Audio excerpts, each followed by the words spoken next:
전 목사님이 하시면서 계속 군가를 불러대고 이렇게 하는 것은 이제 우리는 군대로서 전쟁의 선포식이에요.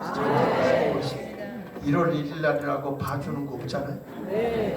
전 목사님 따라다니면 세상 사람들은 국물이 없는데 여기는 국물이 떨어져. 참 희한한 것이에요. 목사님이 아까 말씀을 하셨는데 연금을 다음 달부터 주겠다 이렇게 말씀을 하는데 뭐 하시겠다고 하는 거죠. 다만 12명 이상 조직이 돼야만 드립니다. 12명씩을 다 가입을 해서 확실하게 동대표로 여러분들이 들어갈 수 있을 정도로 12명씩을 조직을 해야만 연금이 주어지는 거예요. 개인으로 혼자 들어왔다고 연금이 주어지는 게 아니야. 이해되세요? 다시 한번 뭘 해야 준다고요? 12명을 조직을 해야 주는 거예요.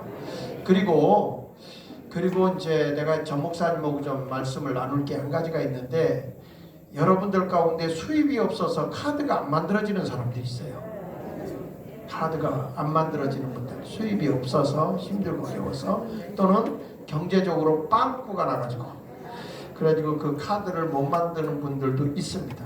그 문제는 어떻게 할 거냐 하는 것도 좀 제가 의논을 하도록 하겠습니다. 그리고 또 하나는 여러분들이 12명 그러니까 기존의 조직에서 이제 나와서 12명을 조직을 해서 가입을 하려고 하는데 아직 웹이 안 만들어져 있어요. 그래서 가입을 못 해가지고 이게 페이퍼로만 가지고 있는 종이로만 갖고 있는 분들이 계시더라고요. 네. 그런 분들은 이제 페이퍼를 가지고 하나는 복사해 놓고 왜 그러냐면은 밑에서 열심히 사인 받아 갖고 자기가 뭐 추천인도 있는데 위에서 어떤 분이 그거를 살짝 도둑질하는 분도 있는 것 같아요. 도둑질하는 분이 있어요. 남의 거를. 그러나서 뭐 한 거 있냐 이렇게 얘기를 해버리니까 그리고 나서 그런 사람을 또 뭐라 그러면 잘라내요. 그 잘라야 자기게 되니까. 그러니까 그렇게 돼서는 안 된다는 거예요. 이게 지금 우리는 한 사람이 소중해요. 한 사람이 소중한 거기 때문에 절대 우리는 잘라서는 안 되고요. 제가 자유마을 총대 때 저한테 보고가 됐으면 그렇게 안 했을 거예요. 근데 그냥 밑에서 다 밑에 대국분에서 하는 일들이기 때문에 거기까지는 제가 간섭할 수 없고 이제 만약에 그런 문제 내가 이제 우리 김종대 목사님한테 여쭤보니까 그런 경우가 없다고 그렇게 말씀하시더라고요. 그래서 아니 김종대 목사님이 모르셨던 것 같아요. 그래서 이제 우리 이렇게 잘 앞으로는 지금 이제 석 달 열흘 남았어요. 딱 100일 남았어요. 100일 남았는데 급하거든요. 여러분들 그렇게 아시고 이제 같이 협력해서 하도록 합시다. 이런 얘기가 있더라고. 어떤 그 농부가 농사를 짓고 소를 키웠대요. 소를 키웠는데 소가 송아지 2마리를 낳았다네. 2마리를 하니까 너무 좋아서 아내가 여보 우리 집에 어떻게 한 번에 송아지 2마리가 나오냐고 너무 좋다고 그랬더니 남편이 은혜야 이건 하나님의 은혜야 그러니 한 마리는 하나님께 드리자. 그러니까 아내가 너무 좋아서 좋아 그래가지고 이제 열심히 키우는데 어느 날 송아지 한 마리가 나가보니까 죽어 있는 거야. 하나님께 아직도 못 드렸는데 그리고 나서 이제 돌아와서는 아내한테 아유 송아지 한 마리가 죽었네 어떡하면 좋지. 그러니까 아이고 당신 어떡할 거야. 그러니까 남편은 하는 얘기가 근데 희한하더라고. 하나님 것만 죽었더라고. 자기가 구별하지도 않았어. 그런데 하나님 것만 죽었어요. 내 이 말을 왜 그러냐면 우리가 나라를 위해서 나왔는데 본질을 못 보고 자꾸 비본질적인 것에다가 초점을 두면 안 된다는 거예요. 그러니까 이제는 군인은요 사생활에 매여 있지는 않습니다. 우리는 전쟁하러 가는 사람들입니다. 전쟁하러 가는 사람은 사적인 것에 매여 있을 수가 없어요. 오직 앞으로 싸우러 나가야 되는 것입니다. 지금 여러분 쟤네들이 얼마나 무섭게 지금 조직하고 들어오냐면 마을 공화국을 만들겠다고 합니다. 마을 공화국을 만들고 우리가 자유마을 얘기를 하지만 저들은 이미 그 지금까지 그 다 조직이 하부 조직이 다 되어 있고요. 생태계까지 다 되어 있습니다. 이 괴산에 가면요. 괴산에는 정말 희한한 좌파 조직들이 있고요. 거기에 가면 건강식 뭐 이렇게 하면서 그 요양하는 데도 있습니다. 거기에 딱 가보니까 우리 한 사람이 침투해서 들어갔어요. 들어가 보니까 거기에 누구 사인이 들어있냐면 희한해. 그 안에 들어갔는데 문재인, 그 다음에 심상정, 그리고 누가 들어갈게요? 유승민. 그 사진을 찍어서 갖고 왔어요. 여러분 지금 국민의힘 그래서 유승민을 받아들일 거냐 말 거냐 이런 얘기도 있어요. 지금 우리는 정신 바싹 차려야 됩니다. 지금 저 사람들이 뭘 갖고 나오냐면 반보수 연합이 나오는데 또 하나는 뭐냐면 진보대 연합 사회주의로 가는 거예요. 지금 이런 식으로 지금 나오고 있는데 그전에는요. 지금 잘 봐야 돼요. 이 간첩 종북 세력이 있고요. 지금은 자생 종북 세력이 있어요. 이 친명 경기 동부 아시죠? 이석기 그 경기 동부가 한총련 중심으로 지금 뭉치고 있잖아요. 제가 여러분들에게 좀 한 가지 얘기를 하려고 2000년도 총선 16대 때만 해도 한나라당이 133석이었어요. 새천년이 115당, 자유민주연합이 17, 그 김정필이 그때 있을 때 당만 이 정도였어요. 이때만 해도요 좌익 세력들이 당을 진입하지 못했어요. 그러다가 2008년도에도 그때만 해도 새누리당이 165, 민주통합이 81, 자유선진당이 14, 뭐 이런 식으로 해서 그렇게 정치계까지는 침투하지 못했었거든요. 그런데 여러분 2008년도에 들어서서 그때 누가 들어가냐면 통합진보당이 7석이 들어갑니다. 민노당이 5석이 들어가고요. 이때에 사람들이 조그만 군소정당들 얘들이 그 당을 들어가기 위해서 이 민노당이나 이 진보당 있잖아요. 이런 애들이 어떻게 했냐면 어느 지역으로 집중적으로 이사를 가요. 그렇게 가서 그 지역에서 국회의원을 만들어냅니다. 네. 자, 제가 왜 이 얘기를 하죠? 왜 전 목사님이 전쟁하는가를 정신 바싹 잡아드려야 되는 게 제가 요거를 이제 PPT로 아직 못 만들었어요. 만들어가지고 여러분들에게 정확하게 이 데이터를 내가 알려드릴게요. 지금 2023년도 현재에 가서 보면 더불어민주당이 167석입니다. 네, 국민의힘이 111명 정도 되고요. 그런데 여기에 지금 뭐가 나오냐면 정의당, 진보당, 녹색당, 노동당 이런 게 다 들어가는데 지금은 어떻게 되어 있냐면 다수결이 지금 더불어민주당이죠? 그렇죠? 근데 지금은 당권을 누가 다 잡았어요? 더불어민주당의 당권을 누가 다 잡았어요? 전대협 세력들, 주사파 세력들이 장악을 해버렸어요. 지금 보세요. 왜 전쟁인가 보라고요. 왜 전쟁인가. 그래서 지금 이 사람들이 그나마 그 안에 있던 그래도 우파 세력들이 있었어요. 그 안에 야당 세력 속에 이낙연을 중심으로 지금 나가는 세력들이 있잖아요.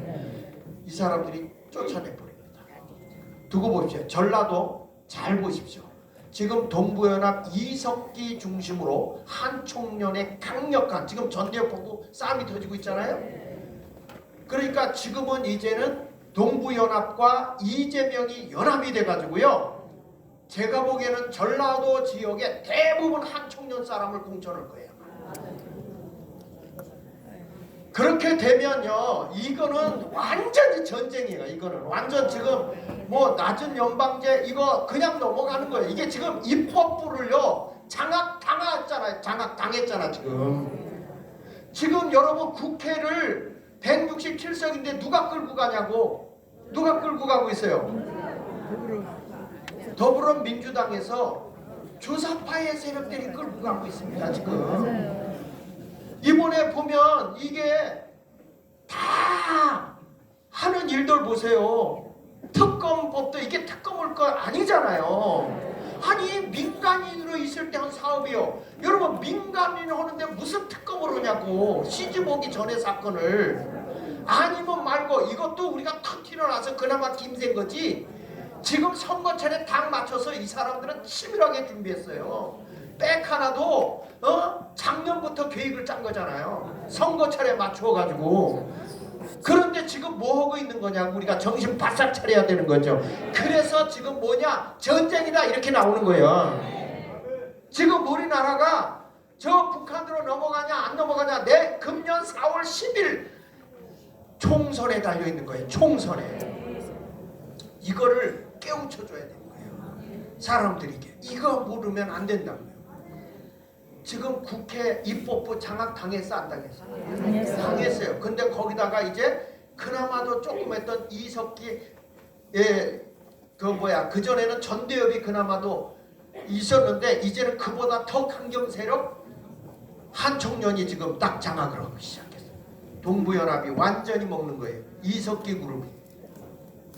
이재명 그룹이 지금 완전히 장악하게 돼요. 근데 너 실험을 나가라 이렇게 나가니까 그나마 거기서도 완충 노릇했던 사람들까지도 이제 뛰쳐나가게 되는 거죠. 그럼 누가 일어나야 돼? 국민의힘이 일어나야 된다고? 자유통일당이 일어나야 돼. 참 이 동네 웃기는 동네. 국민의힘이요, 힘 못 써요. 저 사람들 싸울 줄을 모르는데. 그래서 우리가 천만 조직. 그런데 전 목사님이 이 천만 조직을 지형마다 지금, 왜냐하면 마을공화국을 저희들이 벌써 또 마을에 침투에 들어가기 시작했거든. 200석 맞는다고 하고 있거든요. 아니 이해찬이는 240석까지 먹겠다는 거예요. 그러니까 여러분 눈을 땡그랗게 뜨고 여기에 모여서 그냥 우리끼리 모였다 헤어지고 이게 아닙니다. 뭐 전 목사님 오늘 재밌게 하느라고 그 거시기 군가도 불러주고 딱 이런 거 하니까 오늘 왔어 여기 해 좋아하네. 지금 죽느냐 사느냐에 죽느냐 사느냐. 대한민국이 일어나느냐 죽느냐 이거예요. 그래서 여러분 우리가 달리기를 해도 골인 지점에 가서 1등해야 이기는 거예요. 그렇죠? 4월 10일 날 선거를 해도 선거에서 우리가 이겨야 되는 거예요. 자유통일당 이겨야 되는 거예요. 국민의힘과 함께. 저들은 지금도 뭐냐면 지금 다 자기들이 연합을 합니다. 이제 진보연합당을 만듭니다. 군소정당 해가지고. 이래가지고 저들이 이제 마을 그 진보 진영을 구축해 들어가고 있기 때문에 이런 것을 자유마을에서 지켜나고 나가야 돼요. 우리끼리 지금 싸울 틈이 없고 누굴 받아주냐 안 받아주냐 할 데가 없어요. 이제는 마을마다 가서 철저하게 정신교육 시켜야 되고, 지금 이렇게 돌아가고 있습니다. 지금 이런 상황입니다. 이런 걸 하나하나 일러줘야 돼요.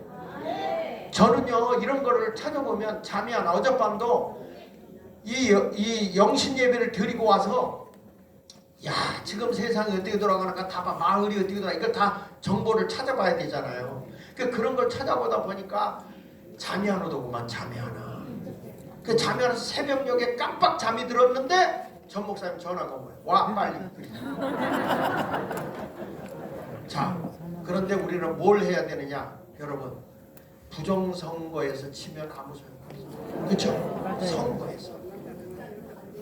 선거에서 우리가 이겨야 되는 겁니다. 지금 쟤네들이 벌써 각본을 짜기 시작했어요. 자 이거 한번 잠깐 올려줘 보면요. 보세요. 선관위가 내년 총선부터 뭐 한다고 그랬어요? 수개표 한다고 그랬죠? 새빨간 거짓말입니다. 여러분 이런 것에 잔머리 굴리고 있는 거예요. 지금 선관위가. 이런 것에 넘어가면 안 되는 거예요. 이게 뭐냐면 이미 하고 있는 걸 순서만 바꾸라. 수검표로겠다고 그랬지 수개표로겠다고 그러지 않았어요. 컴퓨터로 다 개표를 합니다. 그리고 나서 그 뒤에 요거를 갖다가 배정하는 거를 수검표를 조금 앞으로 돌려놓은 것뿐이야. 그런데 이걸 수개표라고 속이고 있는데 사람들은 와 우리가 이겼어. 어림없어요. 지금 우리는요 사전선거 없애버려야 되고요. 그리고 수개표를 반드시 하고, 그리고 수개표만 아니라 수검표까지 하면서 모든 통계도 손으로 해야 돼요. 손으로. 자, 넘겨서 보면요, 여기 보십시오. 선관위 내년 총선도 수개표 도입 검토 이렇게 얘기했잖아요. 여기 보니까 수개표가 아니더라. 수검표야. 이걸 다 속이고 있는 거예요. 공무원에 손 못 댄다. 물론 좋은 거예요. 왜냐하면 어느 동네 보니까 그 전에 개표할 때 보니까 이 중국 사람 이름이고, 거기서 그 개표하는 사람들의 화장실 가는 길이 중국말로 써놨었어요. 그게 무슨 얘기냐? 개표를 하는 과정에서도 중국 족속이 들어와 있었다.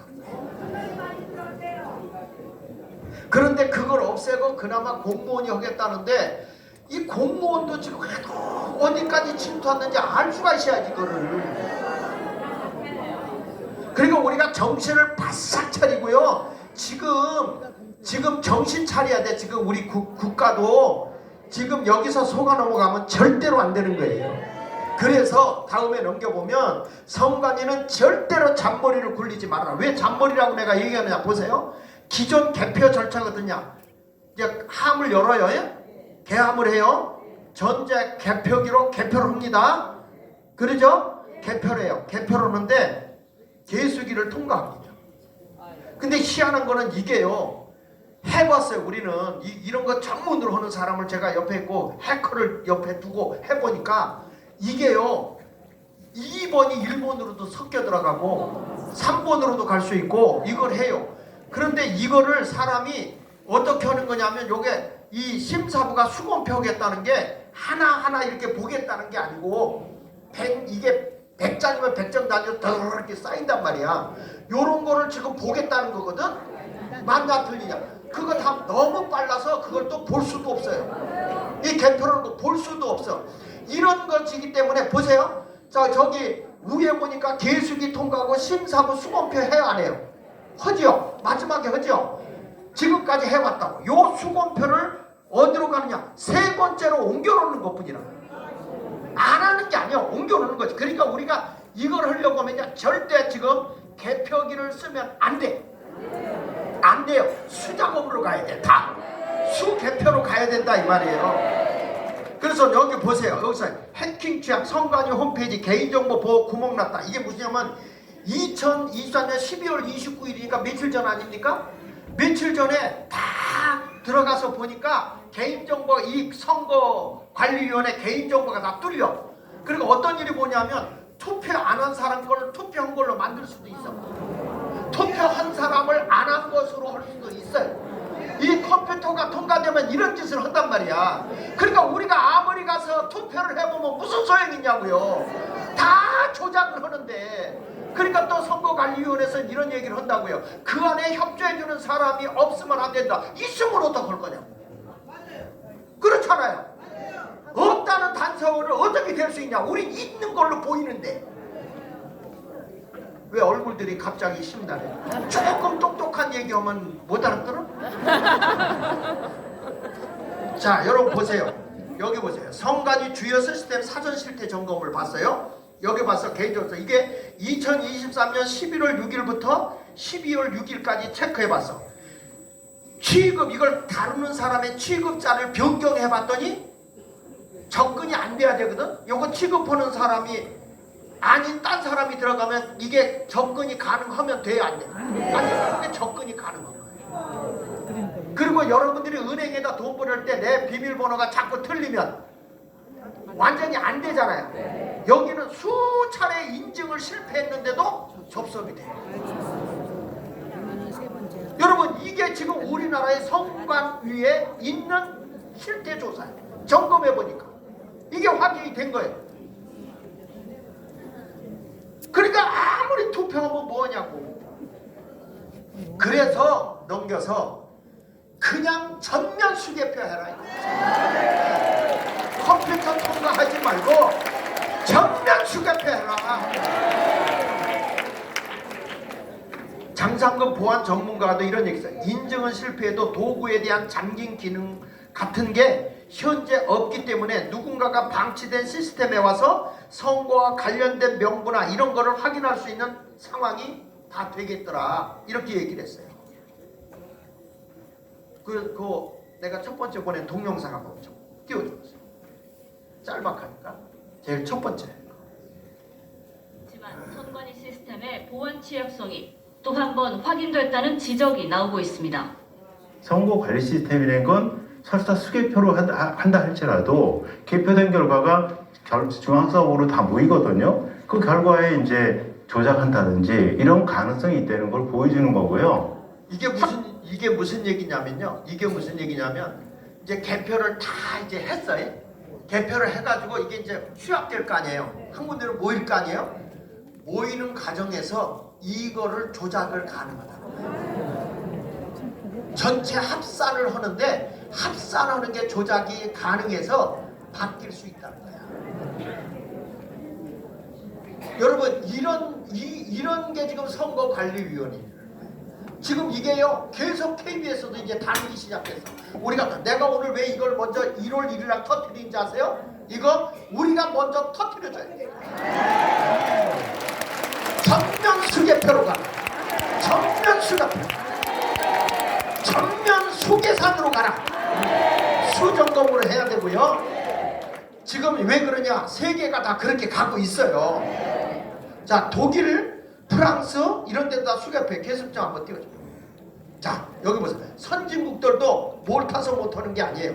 자, 그 동영상 두 번째 거.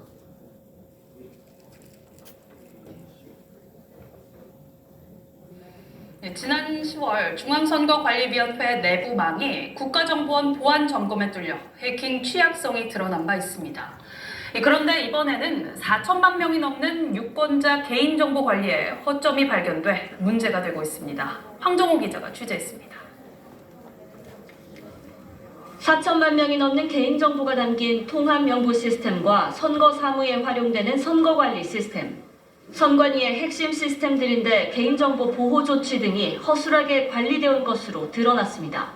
개인정보 취급자가 변경됐는데도 바뀐 내용이 시스템에 반영되지 않았고 수차례 인증에 실패했는데도 시스템에 접속할 수 있었습니다. 인증이 실패해도 도구에 대한 잠김 기능 같은 게 현재 없기 때문에 누군가가 방치된 시스템에 와서 선거와 관련된 명부나 이런 거를 확인할 수 있는 상황이 되겠죠. 일부 시스템에서는 안전하지 않은 암호화 방법이 사용되기도 했습니다. 접근 권한 통제, 암호 알고리즘, 접속 기록 보관 관리 등의 일부 취약점이 확인되어 미흡한 사항에 대해 개선할 것을 권고하였습니다. 실제 개인정보 유출 같은 피해는 없었지만 선관위 시스템의 보안 취약성이 또 한 번 확인됐다는 지적이 나오고 있습니다. 자, 여러분 선거 관리 시스템이라는 건 네, 계속 틀어줘.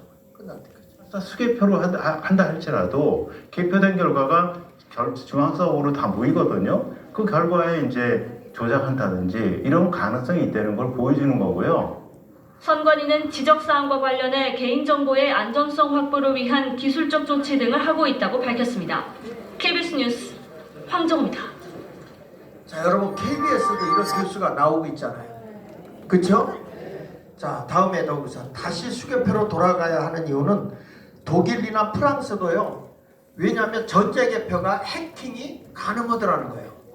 소련 같은 데서 들어와서 이거를 자기들을 지지해주고 친러시아인 사람을 당선시켜 버리더라는 거예요. 그래가지고 이제는 수개표를 하도록 이렇게 만들어 놓은 거예요. 다음에 넘겨서 보면 여기 보면 큰 소리로 득표자 호명을 하는데 선진국도 수개표라면서 투표용지를 꺼내서 크게 소리를 질러요. 지금 어디도 이렇게 하냐면 대만도 이렇게 합니다. 대만도 딱 대만은 이렇게 투표를 했잖아요. 그러면 10분 내로 개표소로 그 자리에서 바꿔버려. 투표함을 옮기질 않고요. 투표함을 옮기지 않고 그 자리에서 이거를 개표를 해가지고 열어서 사람에게 보여줘. 그러면 거기서 우물정자로 이렇게 써. 이렇게 하면서 정확하게 해가는 거예요. 여러분 그 사람들이 뭐 우리보다 덜 똑똑해서 그렇게 하는지 아세요? 부정선거를 할 수 있기 때문에 그렇다는 거예요. 거기서 보세요. 큰 소리로 득표자 호명하고 그 2명 이상이 그걸 기록을 해 나간단 말이에요.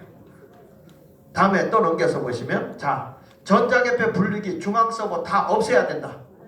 무슨 말인지 알죠? 전자개표기 아예 없애야 돼. 더군다나 한국 걸 가지고 다른 나라에다 줘보니까 너무 조작이 잘 되더라는 거예요. 그래서 다른 나라 없애버렸어요, 이거를.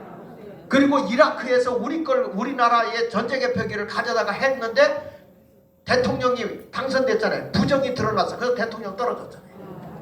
우리나라 근데 우리나라만 이걸 고집하는 이유가 뭐냐고요. 왜 우리나라만 고집하냐 이거예요. 그러니까 우리가 그 앞에 가서 시위를 해야 되는 거예요. 다시 위에 크게 한번 읽어보세요. 넘겨가지고 자, 시작. 다시 크게 시작. 성관이는 잔머리 쓰지 말고 정면 수개표하라. 자, 넘겨서 보십시오. 여기 보면 왜 그렇게 했냐. 중국 개입 해킹으로 타이완 수개표를 도입했어요. 타이완이 왜? 중국에서 개입하더라는 거예요. 다 컴퓨터로 하니까. 그 우리나라도 이게 이렇게 되면 되겠냐 이 말이 안 되겠죠. 자, 그 다음에 넘겨서 전자투개표 사용은 독일에서는 위헌이다 그랬어요. 자, 전자투개표 사용은 뭐라고요? 위헌이다. 왜냐? 독일 연방헌법재판소에서 나온 건데 이렇게 읽어요. 전자투개표기를 사용하면 소프트웨어 하자와 결과의 조작 여부를 알아차리기 매우 어렵다. 그러니까 무슨 얘기냐면 이걸 사용하면 어디에 하자가 있는지 어떻게 부정이 들어가